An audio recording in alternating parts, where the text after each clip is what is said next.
Is Congress likely to give any of this to him? Well, legal experts more or less concur that it would require a constitutional amendment to do each of the three things that he's proposing, although we're still very thin on the details. But he is calling for an amendment that would change the immunity ruling that the justices just handed down in the end of their term. He's calling for term limits, as you said, and he's also calling for a code of conduct, which they have sort of voluntarily agreed to, but he's calling for something that could be enforceable, and there's lots of questions about how that would actually work. We're seeing a live view for our viewers on Bloomberg TV of the LBJ Presidential Library in Texas, where the president will be holding forth a short time from now. So does this come down to it being a campaign issue, the president trying to keep this in the conversation? If there's no path for it on Capitol Hill, the Speaker of the House says it's DOA. Well, clearly this is an issue of big importance to Democrats, especially after some of the recent decisions, including overturning Roe v. Wade. So certainly there's a lot of political mileage to be gotten out of this. Kamala is backing his statements. So clearly these are topics that resonate a lot with Democratic voters. Well, and to just drill down on the idea of term limits specifically, what we understand he's going to propose is you're appointed for 18 years. That means the president every 2 years would get to appoint a new justice. Is it likely that if we are to see a shift in power or a shift in the balance of the Supreme Court back from the conservative majority to the liberal majority, that we may be having this conversation again, and it may be Democrats who are less enthusiastic about the idea? Well, in fact, I mean, the idea is to try to even out sort of who gets to pick, and especially after all the back and forth over Gorsuch and the failure of the Democrats to be able to appoint to fill that seat.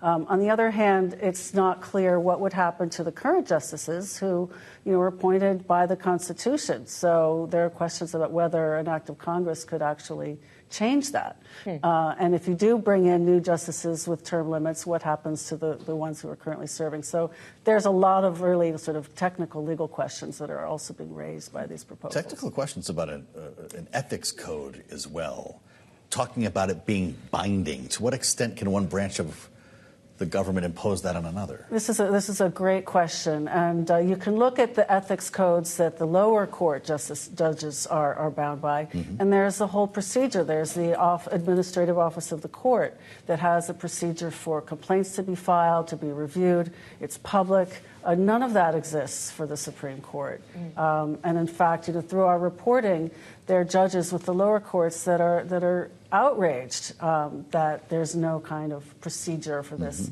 at the highest court, and they're concerned that the diminishing credibility and the lack of trust in this current Supreme Court is could have a spillover effect to the rest of the judicial system. Yeah, remarkable. Well, the president's going for it one way or the other when he speaks this hour. We'll have eyes and ears on his address for you. Our thanks to Bloomberg's Sarah Forden for getting us prepared here. While Speaker Johnson has come out against President Biden's plan to limit Supreme Court power, as we mentioned, we've yet to hear from former President Trump on the matter. Trump and J.D. Vance, Senator Vance, campaigning together in Minnesota over the weekend and tested out some new attack lines against Kamala Harris.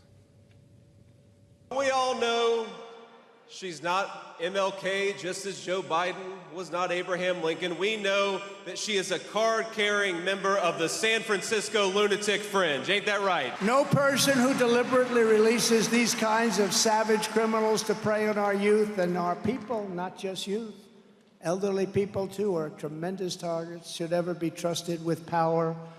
Again, she has no clue. She has no clue. She's evil. Let's bring in Bloomberg's Nancy Cook covering the campaign for us. Nancy, there were a lot of questions when the top of the ticket changed suddenly for the Democrats about what new strategy the Trump campaign might employ. We've heard Donald Trump call Kamala Harris dumb as a rock. You just heard what J.D. Vance said, liberal lunatic. Is this going to be the strategy? Well, the strategy really, they have yet to really coalesce around their best line of attack for her. And we saw Trump last week putting a bunch of messages on Truth Social, his social media platform. We saw him call her a bunch of different names on Truth Social or in the rallies. He's also called her Lion Kamala. Yeah. They're really searching for the best line of attack. I think his top campaign officials would like him and Senator Vance to really zero in on the idea of, she's even more liberal than Joe Biden and she's a San Francisco liberal. But I think Trump hasn't totally settled on that. And so, he's been a little bit all over the map. And I think they've really struggled in the first week to define her. Well, and eventually it won't be about just defining her, but her vice presidential pick as well, as we're seeing all this scrutiny put on J.D. Vance. Presumably, someone else on the Democratic side is going to get that level of scrutiny as well. Bloomberg has reported she's narrowed it down to 3 really top contenders. Is there someone that the Trump campaign would least like to have to run against in terms of the joint ticket of Harris and whomever? I think the Trump campaign, just in general, has been really caught by surprise by this whole development. I think they were caught surprised by how Harris ascended to the top of the ticket so quickly. They were surprised by the fact that Democrats sort of coalesced behind her so quickly, that she was able to raise money. They were expecting that if Biden did drop out of the race, that there would be a convention where they would just pick a nominee on the floor. They were planning to sort of paint it as Democratic chaos. So they have really had to adjust their strategy kind of on the fly, and they haven't really gotten their arms even around defining her, much less like who they would actually want to run against for vice president. What's happening inside the Trump campaign when it comes to J.D. Vance? There's this talk of buyer's remorse. It was the Washington Post actually today, writing about an array of senators, donors, conservative media personalities, and other supporters came to Donald Trump in the hours before that announcement and urged him to pick someone else. His message was he had already made up his mind. But based on what we've been seeing, cleaning up remarks about childless cat ladies, how is this going? Well, so far, Trump is really sticking with J.D. Vance. And you have to remember that J.D. Vance has very powerful people in the Trump orbit on his side, including Donald Trump Jr., who really urged his father to pick him. But we also saw, as you said, a ton of Republicans like Rupert Murdoch, a bunch of people, oil and gas people really wanted Doug Burgum. A lot of people were appealing to Trump to pick someone else. I think that his campaign was in such a great spot when they were running against Biden that he picked Vance because he had the best chemistry with him, but also naming him was like picking sort of a MAGA heir apparent who could really take the mantle of Trumpism into 2028 when they'll have to run for president again. I think that the calculation is a lot different now that he's running against Harris and whoever she picks. Well, on the idea of Trumpism, maybe that's going to become inclusive of pro-cryptoism as well, because we heard from the former president who spoke at the Bitcoin conference in Nashville this weekend, pledging to make the U.S. the crypto capital of the planet and saying this about the SEC chair. On day one, I will fire Gary Gensler. I will appoint a new SEC chairman who believes America should build the future, not block the future. Upon taking office, I will immediately appoint a Bitcoin and crypto presidential advisory council. So he obviously is trying to position himself as the pro-crypto candidate. Nancy, we know that there is a lot of crypto money floating around there this election cycle. Is it really about that, or is this an actual policy shift for Donald Trump, who called Bitcoin a scam when he was in office the first time around? It's both. So it is a huge policy shift. He has become a crypto convert.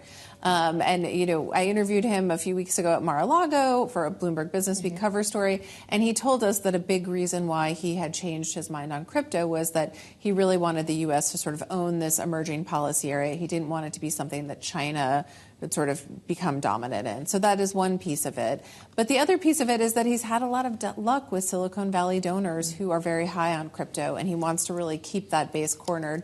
He doesn't want Harris sort of eating into those margins. And so it's both, trying to appease and appeal to donors, but also it's a shift on policy for him.